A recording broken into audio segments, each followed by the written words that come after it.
கொள்ளை லாபம் பார்ப்பார். அதனால் அண்ணன் ரங்கராவுக்கும் தம்பி நம்பியாருக்கும் அடிக்கடி சண்டை வரும். ஒரு நாள் ரங்கராவ் வழக்கமாக காபி ஷாப்புக்கு வருகிறார். தன்னுடைய மேஜையில் அமர்ந்து காபி அருந்துகிறார்.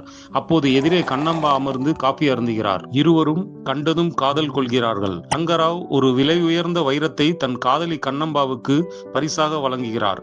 அந்த வைரத்தை கண்ணம்பா வாயில் போட்டு முழுங்கி விடுகிறார்.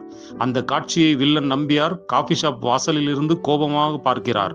தன் அண்ணன் ரங்கராவையும் கண்ணம்பாவையும் எப்படியாவது பிரித்துவிட வேண்டும் என்று சதி திட்டம் தீட்டுகிறார் நம்பியார். ஆனால் அதற்குள் கண்ணம்பா கர்ப்பமாகி ஒரே பிரசவத்தில் 4 குழந்தைகளை பெற்றெடுக்கிறார். அவர்கள் காதலை தான் பிரிக்க முடியவில்லை. ஆனால் அவர்கள் காதல் பரிசாக பிறந்த அந்த 4 குழந்தைகளையும் பிரித்துவிட வேண்டும் என்று எண்ணுகிறார் வில்லன் நம்பியார். ஹாஸ்பிட்டலில் இருக்கும் கண்ணம்பாவை கடத்தி சென்று ஒரு பாழடைந்த மண்டபத்தில் சிறை வைக்கிறார்.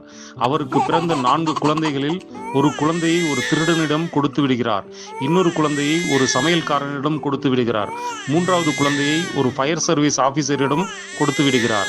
4வது குழந்தையை திருடலாம் என்று எண்ணும் போது அண்ணன் ரங்கராவ் அந்த குழந்தையை பாதுகாப்பாக வைத்துக் கொள்கிறார். காலங்கள் உருண்டோடுகிறது.